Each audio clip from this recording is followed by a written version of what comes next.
les gars, j'avais dit que je devais plus toucher à cette XT à part pour la démonter en pièces, et puis finalement ça a été plus fort que moi. J'ai fait 2-3 trucs. Première chose que j'aurais dû faire depuis bien longtemps et qui m'aurait évité de refaire des faux contacts à n'en plus finir, c'était mon contact de Neumann qui faisait chier. Hein. Faut savoir que le Neumann normalement d'origine... Bon, d'accord, j'ai tout cassé. Savoir que votre Neumann, il se compose en deux parties. Vous avez la partie serrure avec le Neumann qui est ici, donc le verrouillage, quoi. Et vous avez en dessous la partie électronique. Et cette partie électronique, elle se démonte avec deux petites vis crucis. Et ici, vous avez ce qui permet de faire contact, en gros, de mettre le contact, de couper le contact. Et en gros, ça, bah, c'était merdique. Vous voyez, ça faisait des faux contacts de partout. Et celui-ci, il a beaucoup de jeux. Comparé à l'autre, on va dire d'occasion, mais qui était plutôt en bon état. Et là, bah, quand je mets le contact, vous voyez,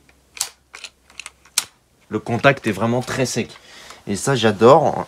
Aujourd'hui, j'ai plus du tout de faux contacts. Et mon Komodo de démarreur fonctionne très bien maintenant. Seulement, j'ai un petit problème avec, en fait, et ce qui paraissait plus cohérent, qui est l'allumage. L'allumage, pourquoi? On l'avait testé avec la bougie neuve, hein, souvenez-vous, dans les premiers épisodes.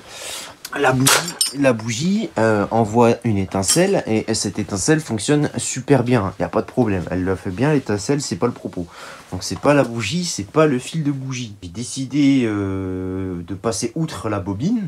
J'ai décidé de regarder le stator et le rotor. Donc c'est le truc qui permet de faire le calage de l'allumage en fait. Et qu'est-ce que je viens de me rendre compte?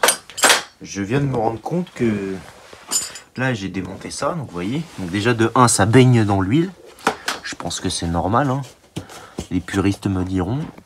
Mais c'est surtout ça là. Ça, qu'est-ce qui s'est passé là-dedans? Quelqu'un peut m'expliquer? Et je sais pas pourquoi, mais donc là je viens de faire un test d'allumage du coup. Et en fait ce qui se passe c'est que l'étincelle à la bougie se faisait une fois sur deux. C'est-à-dire que j'ai des séquences, je vous les passerai.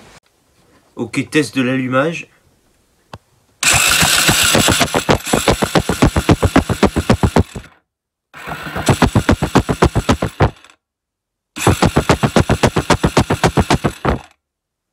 En fait, j'ai pas d'allumage. À un moment donné, quand je fais tourner mon démarreur, elle fait une étincelle au début. Pendant tout le moteur où il tourne, il se passe plus rien. Le moteur, quand il repart, il refait.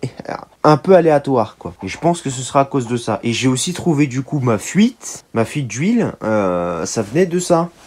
Et oui, parce qu'il y a un joint ici. Et là, du coup, bah, je l'ai démonté. Le joint, il faut le remplacer et j'en ai pas. Faut que je le commande. Donc, je vais le commander. Ou plutôt peut-être pas bon, mais il y a un truc qui fait que c'est pas du tout précis, quoi. Et je me demande si ça, ce que je viens de vous montrer, ça n'y est pas pour quelque chose, parce que c'est bien usé quand même.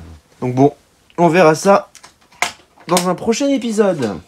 Pas ce soir. Ok, en fait si, on va voir ça maintenant, en fait, tout de suite dans cet épisode. Alors il faut savoir que suite aux séquences que je vous ai montrées dernièrement, j'ai réalisé une page internet sur le forum officiel XT Yamaha, donc qui regroupe les Yamaha XT 125, 250, 350, 400, 500, 550, 600, 660 de chez Yamaha, du coup, donc soit toutes les XT, grosso modo, de la plus ancienne jusqu'à la plus récente. Et j'y ai créé ce topic, voilà, dans le forum, voilà, remise en route d'une Yamaha XT X125 de 2007, ce qui est directement c'est ce qui est en soi la mienne, quoi, littéralement. Et donc j'ai posé pas mal de questions, voilà, et on en arrive, bam, juste au moment où je vous disais, par rapport à ce carter d'allumage, slash carter d'alternateur. Et ici on peut voir du coup la fameuse trace que je disais, voilà, on peut la voir, elle est là.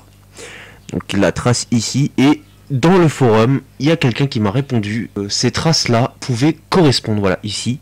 Ces traces-là pourraient correspondre au vilebrequin qui serait potentiellement voilé. Alors c'est pas quelque chose qui serait improbable, je l'ai pas vérifié parce que pour vérifier un vilebrequin, il faut un comparateur. Un comparateur, c'est une sorte d'aiguille très très fine qui est reliée à une aiguille d'un manomètre et qui vous indique une cote en millimètres, ou je crois c'est une autre mesure qui est utilisée, mais c'est quelque chose quand même qui est assez spécifique, chose que je ne possède pas ici dans mon garage à la maison.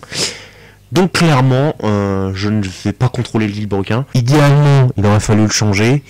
J'ai regardé, ça coûte 70 euros. Ça aurait été une bonne idée, mais vous allez comprendre ça dans les prochains épisodes. Si vous voulez suivre les avancées de cette moto et des autres projets qui sont en cours sur la chaîne, je vous invite grandement à vous abonner. C'est très simple, vous cliquez sur le bouton s'abonner, le bouton rouge qui est en dessous de la vidéo, et vous cliquez sur le bouton de la cloche pour être notifié quand une nouvelle vidéo sort. Voilà, j'espère que cet épisode vous aura plu sur la XT125X, et moi je vous retrouve très prochainement avec celle-ci. Je vous dis à la prochaine, salut à tous.